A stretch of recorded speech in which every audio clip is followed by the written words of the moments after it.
Di dalam bahasa roh itu ada keluhan yang tak terucapkan dengan bahasa manusia, tapi disampaikan kepada Allah.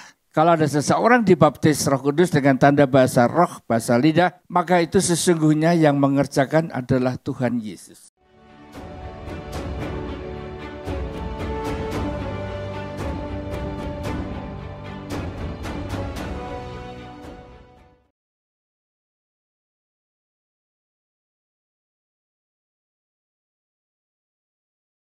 Dari pagi saya ada di tempat ini, saya merasakan ada sesuatu yang berbeda setelah ulang tahun gereja kita.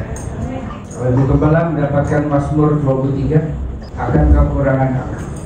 Tuhan akan membawa kita kepada perkara di mana kebajikan dan kemurahan itu akan mengikuti kita senantiasa. Saudara, 3 ibadah yang saya ikuti, siapapun yang bertugas di sini, saya merasakan hadirat Tuhan itu luar biasa. Dari belakang, saya menikmati sebagai seorang bapak, menikmati apa yang Tuhan sedang kerjakan di gereja ini terhadap anak-anak yang Tuhan percayakan, yang dimuridkan melalui wadah gereja ini. Dan saya bersyukur saya nggak hadir di Jordan. Iya, saya percaya akan segera dilipat gandakan di sana. Dan apa yang telah Tuhan buka, saya percaya tidak ada satupun yang bisa menutup. Hari ini saya ingin bagikan satu topik yang lain dari yang lain. Aku suka supaya kamu semua berkata-kata dengan bahasa roh. Ada berapa banyak di ruangan ini yang belum berbahasa roh? Yang belum. Ya. Kalau saudara yang belum mendapatkan bahasa roh dan nanti mau, ya, ini ibadah ketiga kan, setelah itu cukup panjang waktu untuk masuk. Don't worry. Kalau kita berbicara dengan topik aku suka supaya kamu semua berkata-kata dengan bahasa roh, maka harus ada bahasa roh itu. Dan itu adalah tanda seseorang telah dibaptis dengan roh. GBI mempercayai bahwa tanda baptisan Roh Kudus itu adalah berbahasa roh. Perlu kita ketahui bahwa bahasa roh ini nggak bisa dipelajari. Saudara boleh rekam bawa pulang, coba ditiru, saya percaya nggak akan bisa. Saudara mau beli pun juga uang saudara gaji sebulan diberikan untuk membeli, nggak akan dapat. Mau ditukar dengan apa nggak bisa. Karena itu adalah anugerah yang Tuhan berikan. Kita perlu tahu bahwa yang membaptis itu Tuhan Yesus. Kalau ada seseorang dibaptis Roh Kudus dengan tanda bahasa roh, bahasa lidah, maka itu sesungguhnya yang mengerjakan adalah Tuhan Yesus. Tetapi firman Tuhan mencatat bahwa Tuhan berkenan memakai hambanya untuk bisa melaksanakan akan baptisan Roh Kudus. Jadi jangan sampai kita mengandalkan kepada hambanya, tapi mintanya kepada Tuhan. Sehingga siapapun yang dipakai, kita nggak peduli. Karena kalau kita melihat hambanya, ya kita akan kecewa. Ada 3 macam bahasa supaya kita bisa menangkap. Karena kita mau berbicara tentang aku suka supaya kamu semua berkata-kata dengan bahasa. Pertama adalah bahasa roh yang diterjemahkan oleh Allah sendiri. Pelajaran kom kita dapatkan itu adalah senolalia. Peristiwa di kamar loteng itu di mana murid-murid 120 murid kepenuhan Roh Kudus dan mereka berbicara dengan bahasa yang baru, dan pada waktu mereka berbicara dengan bahasa yang baru, orang-orang yang ada di situ mengerti apa yang dikatakan. Saya percaya yang dikatakan adalah untuk mempermuliakan nama Tuhan. Dan itu yang mengerjakan adalah Allah sendiri. Bahasanya sama, tapi orang yang mendengar itu seperti bahasa yang dia pahami. Itulah caranya Allah yang kita merupakan otoritas yang daripada Allah itu sendiri. Kedua adalah karisma. Bahasa roh ini yang namanya karisma itu harus ditafsirkan supaya dimengerti. Karisma ini merupakan karunia roh. Kalau namanya karunia dari Allah melalui manusia hambanya untuk menjangkau orang lain, maka perlu untuk ditafsirkan. Tetapi yang saya bilang tentang aku suka supaya kamu semua berkata-kata dalam bahasa roh itu bukan karisma. Karena karisma ini harus ditafsirkan.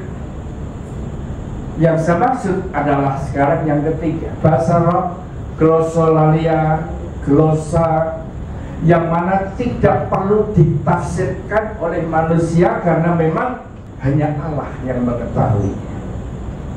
Jadi glosa, glosolalia yang kita lakukan di wadah gereja ini adalah bahasa yang kita pakai sebagai manusia, umat kepunyaan Tuhan, untuk ngomong sama Allah sendiri. Kalau ini saudara pahami, saudara nggak mungkin belajar pakai bahasa roh. Nawar barang pun juga nggak akan pakai bahasa roh, karena yang mengetahui Allah sendiri. Dan ini bahasa rahasia. Bahasa rahasia itu sebetulnya menunjukkan kedekatan, keintiman. Kalau kita dekat dengan seseorang, mungkin kita cuma lihat aja orangnya langsung nangkep, nggak perlu ngomong, dikedipin lebih lagi. Tapi kalau nggak dekat, walaupun kedip-kedip berulang kali, maka akan disalah mengerti. Sekali lagi, bahasa rahasia ini antara manusia dengan Allahnya. Siapakah manusia yang mendapatkan glosolalia? Sehingga waktu menggunakan bahasa rahasia ini, yang tahu cuma Allah. Sebelahmu pun juga nggak tahu. Ini bisa dipakai untuk membangun diri sendiri. Ada dua kelas. Yang satu, orang yang sudah lanjut usia. Kalau punya masalah itu kalau nggak ngomong gitu kan, rasanya kayak menyesatkan dada. Yang kedua adalah wanita. Wanita kalau nggak ngomong tuh rasanya nggak pulang. Kalau itu kita kerjakan kepada manusia, saya perhatikan bahkan anak menantu, cucu pun juga nggak tahan dengan oma-opanya terlalu banyak ngomong. Yang diomongin yang berulang-ulang sama terus, itu melatih kesabaran. Tapi pada waktu sudah menceritakan semuanya, kalau jujur orangnya berkata, belum itu apa ya? Aduh, pintar semua ya. Sehingga pada waktu seseorang itu mau mengeluarkan isi hati supaya plong, sehingga mendapatkan kembali akan potensi yang sesungguhnya. Karena di dalam bahasa roh itu ada keluhan yang tak terucapkan dengan bahasa manusia, tapi disampaikan kepada Allah. Oleh karena itu, bagi saudara yang sudah berbahasa roh, kalau saudara punya masalah dan benar-benar enggak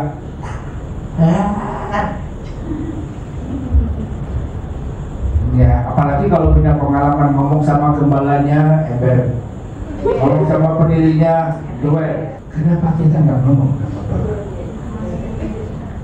Saudara mau marah, wah, kadang-kadang kalau orang marah tuh mulutnya kan jadi jelek kan ya, perkataannya itu nggak keluar, bisa mutukin, bisa nyumpahin gitu kan. Itu saya kalau sudah marah itu udah nggak tahan, saya berusaha nggak ngomong. Untung lagi Tapi walaupun laki nggak tahan juga, yang keluar adalah bahasa roh. Glosolalia. Bersyukurlah saya laporan sama Tuhan pakai bahasa rahasia, nggak ada yang tahu. Saya membangun diri sendiri, ya, saya bisa tumpahkan semuanya ke hadapan Tuhan dengan keluhan yang tak terucapkan. Maka prong. Dipikir kalau gembala nggak boleh punya masalah, nggak boleh stres. Ya, kalau kurang stresnya rambut putih, saya paling stres. Dan itulah sesungguhnya glosolalia ini yang kita pakai untuk penyembahan di dalam roh. Sebab jika aku berdoa dengan bahasa roh, maka rohku lah yang berdoa, tapi akal budiku tidak turut berdoa. Jadi apakah yang harus kubuat? Aku akan berdoa dengan rohku, tapi aku akan berdoa juga dengan akal budiku. Aku akan menyanyi dan memuji dengan rohku, tapi aku akan menyanyi dan memuji juga dengan akal budiku. Dua itu nggak bisa dicampur. Dan inilah sesungguhnya yang kita pakai pada untuk menghampiri Tuhan. Kita glosolalia.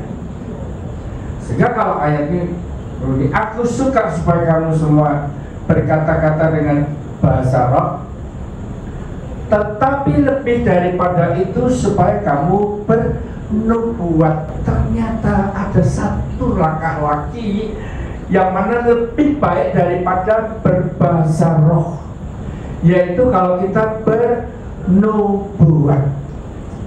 Apakah yang dimaksud dengan bernubuat tadi?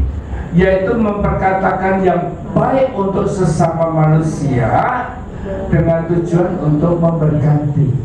Kita kalau melihat kejelekan orang begitu gampang ingat.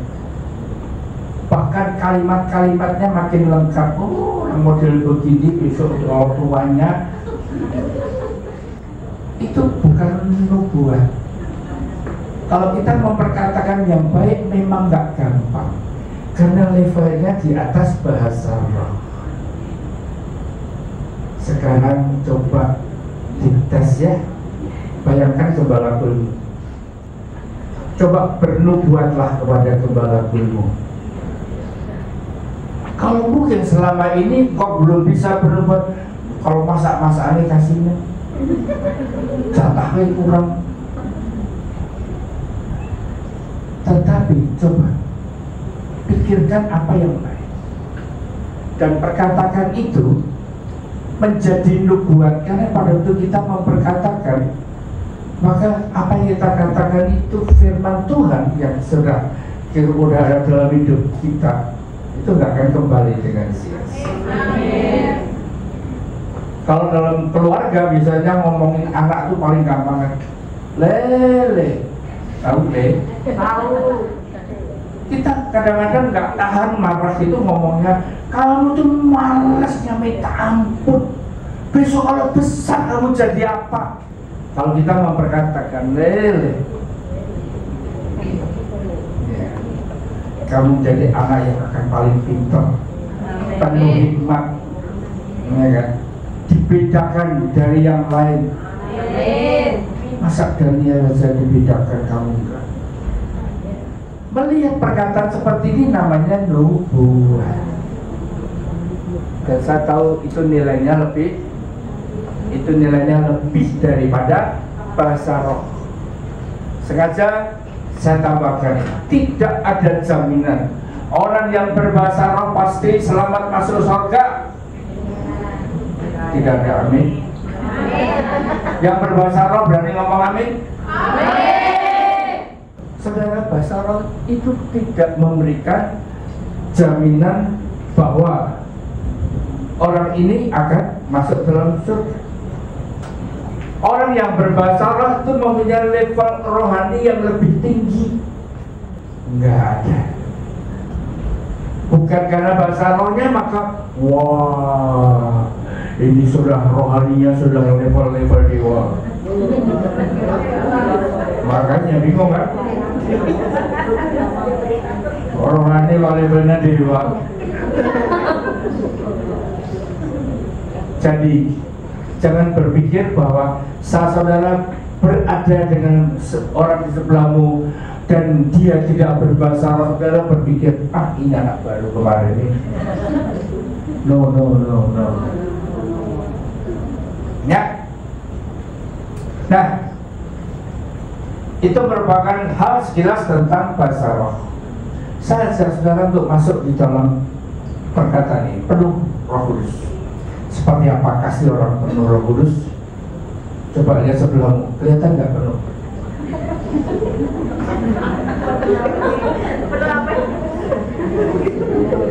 Susah kan kelihatannya? Penuh apa enggak? Ayo kita lihat cirinya orang penuh ya. Kamu akan menerima kuasa kalau Roh Kudus turun atas kamu, dan kamu akan jadi saksiku di Yerusalem dan di seluruh Yudea dan Samaria dan sampai ke ujung bumi. Menerima kuasa. Kuasa itu bukan datang dari dirinya, tapi dari Roh Kudus. Pada saat Roh Kudus itu turun dan memenuhi seseorang, kuasa itu adalah untuk memberitakan firman Allah dengan berani. Maka penuhlah mereka dengan Roh Kudus dan mereka memberitakan firman Allah dengan berani. Kita berani menginjil, kita berani menceritakan tentang Tuhan Yesus kepada orang-orang yang Tuhan taruh di sekitar kita. Mereka pun pergilah memberitakan Injil di segala penjuru, dan Tuhan turut bekerja dan meneguhkan firman itu dengan tanda-tanda yang menyertainya. Perhatikan, kalau kita hidup di dalam penginjilan, kita hidup suka menceritakan tentang perbuatan Tuhan yang ajaib, saya yakin hidupnya akan dikelilingi dengan tanda heran dan ajaib. Banyak mukjizat yang terjadi di dalam kehidupan hari lepas. Tapi walaupun orang penuh Roh Kudus tadi suka menginjil, kita perlu lihat tanda merah ini, peringatan. Matius 7:21, bukan setiap orang yang berseru kepadaku Tuhan, Tuhan akan masuk ke dalam kerajaan surga, melainkan dia yang melakukan kehendak Bapakku yang di surga. Sehingga saya harus ngomong apa adanya. Walaupun engkau sudah menginjil, menceritakan tentang kebaikan kemurahan Tuhan, ternyata tidak ada jaminan bahwa orang ini dikenal oleh Allah. Karena nggak dikenal, dia nggak masuk dalam kerajaan surga. Yang kedua, di dalam kepenuhan Roh Kudus di situ ada kuasa.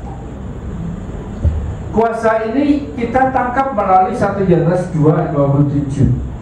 Sebab di dalam diri kamu tetap ada pengurapan yang telah kamu terima daripadanya, karena itu tidak perlu kamu diajar oleh orang lain, tetapi sebagaimana pengurapannya mengajar kamu tentang segala sesuatu, dan pengajarannya itu benar, tidak dusta. Dan sebagaimana ia dahulu telah mengajar kamu, demikianlah hendaknya kamu tetap tinggal di dalam Dia, huruf besar, yaitu Roh Allah. Ada pengurapan yang akan mengajar. Saya coba ajar saudara, pernahkah membaca sebuah ayat dan saudara nggak ngerti maksudnya apa? Kalau saudara menghadapi kondisi demikian, hampiri Tuhan, minta pengurapannya, mengajar apa maksud daripada firman. Karena siapa yang memberikan ilham itu adalah Allah sendiri. Ini namanya klarifikasi langsung kepada sumbernya. Jangan tanya pada orang lain. Kalau tanya sama orang lain yang ditanya kebetulan nggak suka, ya ngomongnya jadi jelek. Kalau ngomongnya baik, wow, tambah dibumbu-bumbuin lagi. Tetapi di sini kita perlu tahu bahwa firman Allah itu adalah ilham Allah yang turun pada manusia dan mulai ditulis. Tapi kalau kita nggak nangkep, kita rindukan pengurapannya itu mengajar. Banyak hal yang kadang-kadang kita dalam posisi sangat membutuhkan akan pengurapan ini, sehingga kita bisa memahami isi hati Tuhan lebih baik lagi. Karena itu pergilah, jadikanlah semua bangsa muridku, dan ajarlah mereka melakukan segala sesuatu yang telah kuperintahkan kepadamu, yaitu firman Tuhan. Pada waktu kita mendapatkan pengurapan untuk memahami firman Allah, baru kita bisa pakai itu untuk mengajar. Pengertian mengajar di sini bukan ngajari main gitar, yuk kunci G, kunci D, kunci A, dan saudara dipikir sudah ngajar sesuai dengan firman Tuhan ini, enggak. Karena mengajar di sini adalah untuk menjadikan semua bangsa murid Yesus. Saudara ngajar melukis, dipikir sudah mengajar mengikuti perintah Tuhan, bukan itu tujuannya. Tapi kalau yang engkau ajarkan itu adalah segala sesuatu yang telah kuperintahkan kepadamu. Nah, segala sesuatu yang diperintahkan itu apa? Firman Allah. Kalau saudara nggak ngerti firman, bagaimana saudara bisa mengajar? Apalagi kalau firmannya juga nggak ngerti. Pernah punya pengalaman orang buta menuntun orang buta? Ya, kedua-duanya jatuh ke dalam lubang. Ini sesungguhnya sedang dikerjakan di gereja. Jadikanlah semua bangsa murid. Gereja sedang mencari orang-orang yang nanti dipersiapkan untuk jadi sekretaris kul, untuk dipersiapkan jadi gembala kul. Tapi kenyataannya saudara, ditolak. Aku belum layak, aku nggak pantas, aku kelihatan nggak diberkati, kurus banget. Saya pada waktu merenungkannya, ini praktek, ini kenyataannya. Saya harus ngomong apa adanya.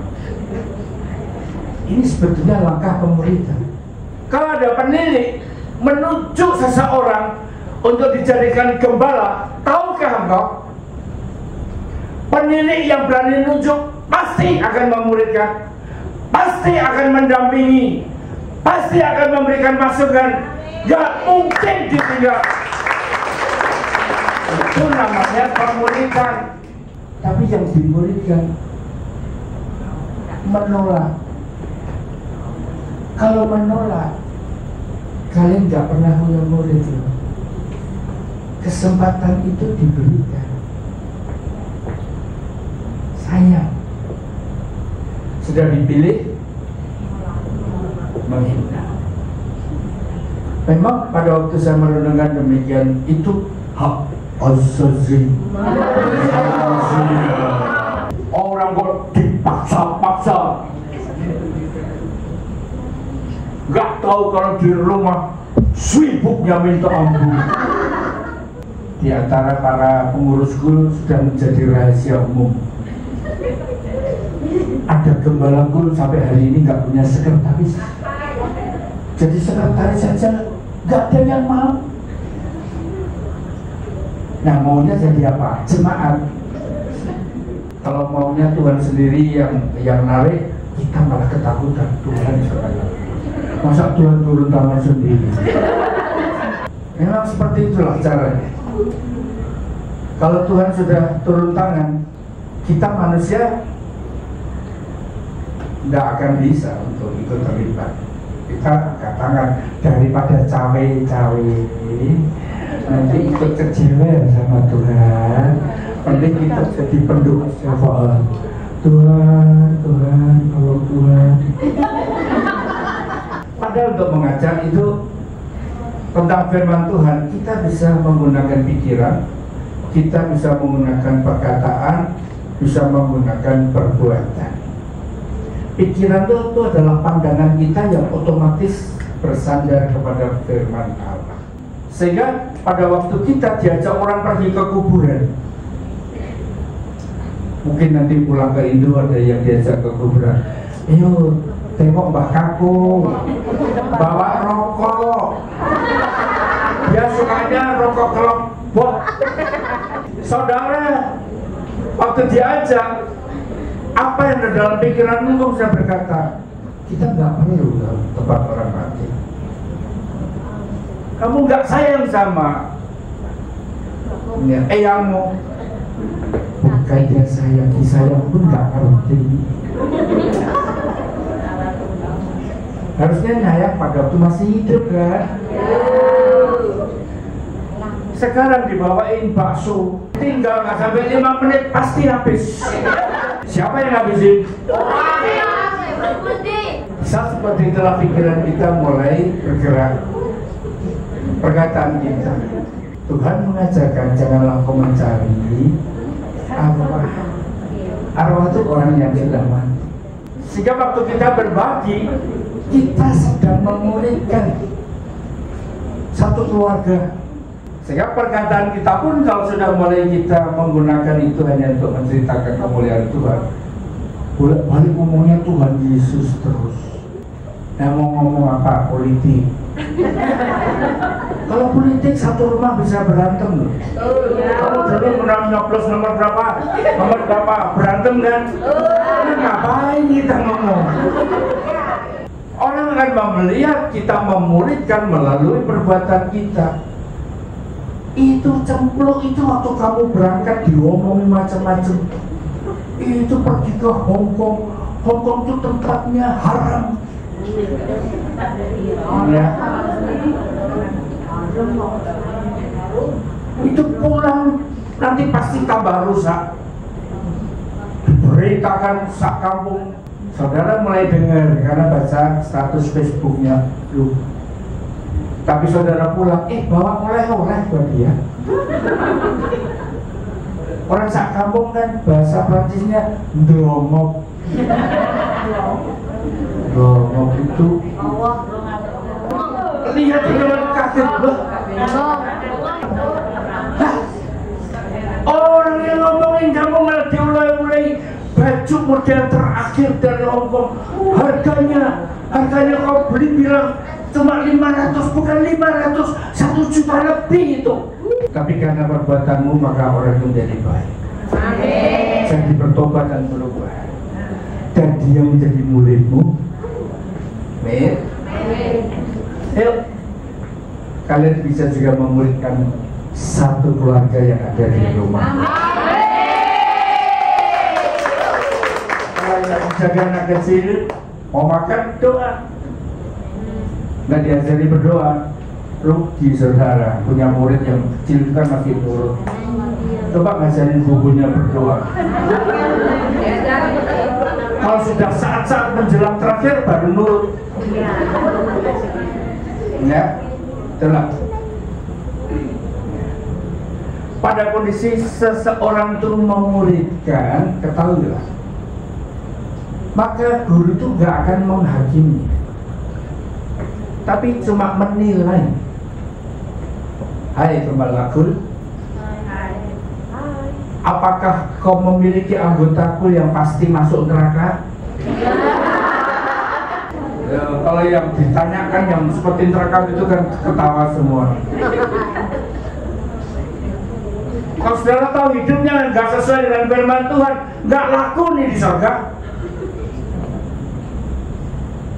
Kalau saudara sebagai guru punya murid model begini, saya nggak yakin kau akan biarkan muridmu nggak naik kelas.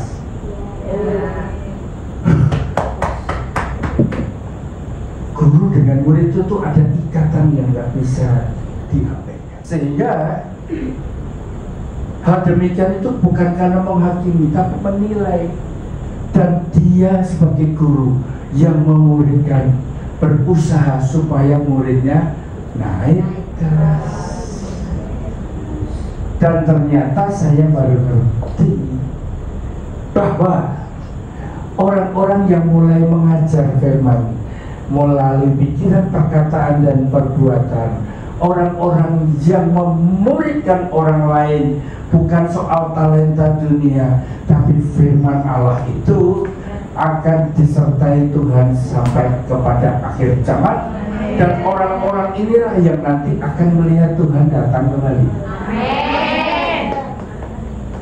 Karena murid yang melihat Tuhan naik surga, maka murid-muridlah yang akan melihat Tuhan turun dari surga.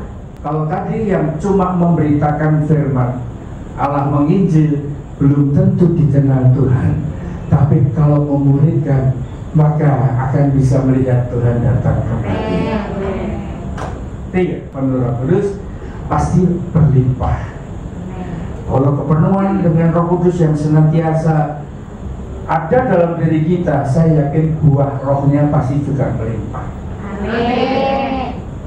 Ya kan? Ada kasih, ada sukacita, dan sejahtera yang melimpah, kesabaran, kemurahan, kebaikan, kesetiaan, kelembutan, penguasaan diri akan melimpah karena memang senantiasa berlimpah dengan Roh Kudus. Coba lihat sebelahmu sedang berlimpah. Sama-sama melimpah ya.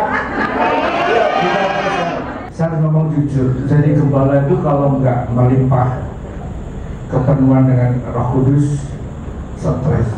Karena ini dibutuhkan sebagai gembala, maka saya juga percaya jadi sekretaris school aja susah, apalagi jadi gembala lebih susah lagi.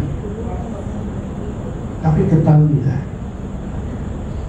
kalau kita mengerti rahasianya, itu bukan kekuatan kita sendiri, hanya karena Roh Allah yang memenuhi. Ya, maka seperti Simon, anak Yohanes, apakah kau mengasihi aku? Ternyata jawaban Simon Petrus yang mengatakan bahwa dirinya mengasihi Tuhan itu ada hubungannya dengan gembalakanlah. Memang kita manusia itu nggak punya kasih yang berlimpah, tapi kita harus minta sama sumbernya. Tidak akan habis-habis. Listrik di Jordan pendeta bisa mati di ibadah perdana, tapi listrik yang dari Tuhan untuk melimpahkan kasih nggak bisa. Dan ini merupakan hal yang dibutuhkan saat mencari yang hilang. Saya kalau ketemu gembala itu, mana anakmu? Karena saya tanya, saya nggak menyebut nama. Saya tanya anak, mana anakmu? Terus dia sebut namanya. Saya, oh, berarti benar. Ya, dia punya hati untuk yang terhilang. Kalau gimana anakmu? Yang mana bi? Yang mana bi? Jangan dikira saudara yang pernah keluar dari gereja ini nggak pernah saya tanya. Tanya gembala. Sampai hari ini juga ada yang belum balik. Terus berdoa untuk yang terhilang. Amin. Jangan mau masuk surga sendirian. Orang-orang yang kau kasih, termasuk anak-anak ilmu, jangan sampai mereka pun juga terhilang. Patahkan kaki domba yang nakal, sulit diatur, dan tahu bahwa itu membahayakan jiwanya. Wah, domba model begini nggak nurut, pekat gitu aja. Saya ngomong begitu saudara. Baru beberapa hari ini saya ngomong sama mami, aku kok menangkap pada waktu saya kena sakit dan harus di rumah sakit kan, itu karena saya mau pergi ke Indonesia. Dan pergi ke Indonesia itu berbahaya buat saya, maka dipatahkan sampai gak bisa jalan, sampai harus dirawat di rumah sakit. Tanggal 6 sampai 11 Februari saya ditaruh di Rutonzi karena saya ini nakal, mau pergi ke Indonesia. Dan itu buktinya karena saya tanya, dok, dalam kondisi begini apakah boleh saya pergi ke Jakarta? Dokter aja sampai ini.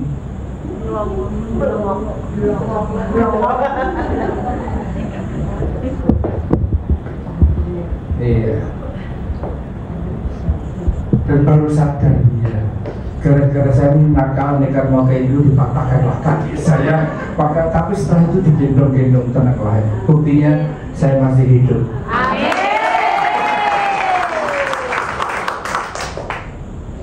Dan pasti ya, ini tugas untuk membawa domba-domba itu ke air yang tenang, ke padang yang berumput hijau. Kalau lapangan kulmu diambil orang, maka gembalamu yang repot cari tempatnya, sana sini pindah kemana ya. Nah, pertanyaannya sekarang, dibaptis Roh Kudus, apakah juga menjamin untuk senantiasa penuh Roh Kudus? Kalau enggak, ya, kalau enggak, apa yang harus kita kerjakan? Maka ayat inilah sesungguhnya yang saya ingin bagikan. Aku lebih suka kalau kau berkata-kata dalam bahasa roh. Karena Rasul Paulus berkata, aku mengucap syukur kepada Allah bahwa aku berkata-kata dalam bahasa roh lebih daripada kamu semua. Saya percaya ini bukan karisma yang harus ditafsirkan.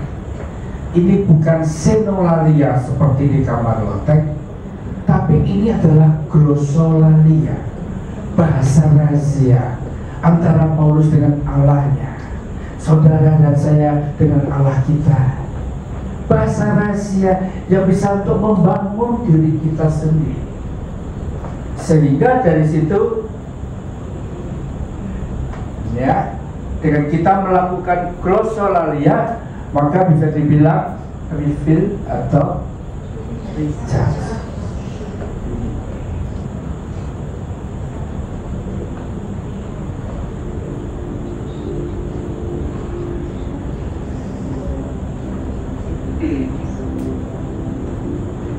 Jadi kalau kita yang sudah dibaptis Roh Kudus itu suka berkata-kata, bahkan lebih daripada yang lain. Semua gembala, semua pengurus skul, penilik, koordinator ibadah, sekretaris skul, kalau engkau sudah dibaptis Roh Kudus, lakukan seperti Paulus. Mengucap syukur kepada Allah bahwa aku berkata-kata dalam bahasa roh lebih daripada kamu semua. Saat itulah kita sedang mengisi bejana kita dengan kekuatan yang baru. Pertanyaan, kalau saudara belum dibaptis Roh Kudus, ya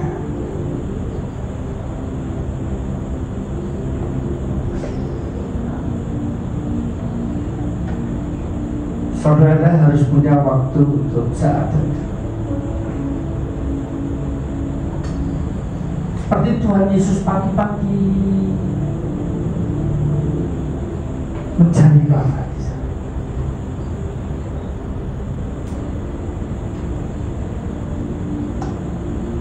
Minta dipenuhi. Penuhkan aku dengan roh. Walaupun nggak bisa berbahasa atau belum mendapat baptisan Roh Kudus, saudara juga punya hak untuk senantiasa dipenuhi dengan roh, yaitu hafilidi. Ambil waktu khusus supaya Tuhan memenuhi kita, supaya tugas yang Tuhan percayakan, memberitakan Injil, memuridkan, mengajar, dan mengembalakan itu bukan karena kekuatan kita, tapi karena roh. Kalau saudara tadi mengakui belum mendapatkan bahasa roh,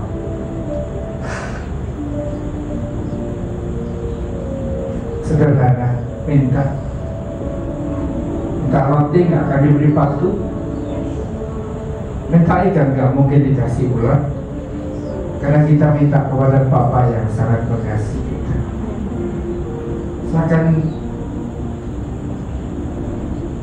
berdoa untuk saudara yang belum dibaptis Roh Kudus, tetapi saudara rindu untuk dibaptis Roh Kudus. Oleh karena itu, yang belum dibaptis dan rindu untuk mendapatkan baptisan, saudara boleh perlahan bangkit berdiri. Yang belum, jangan putus asa walaupun engkau berulang kali menghampiri Tuhan dan belum mendapatkan. Karena kami cuma hamba-hamba Tuhan, kami nggak mampu untuk membaptis saudara dengan bahasa roh. Itu Tuhan sendiri. Ada lagi yang mau? Jangan khawatir, tidak akan mungkin roh yang lain itu akan merasuki saudara, karena kita minta di hadapan Tuhan. Yang rindu untuk mendapatkan baptisan Roh Kudus dengan tanda bahasa roh, saudara boleh dengan perlahan bangkit berdiri di tempatmu, hampiri Tuhan.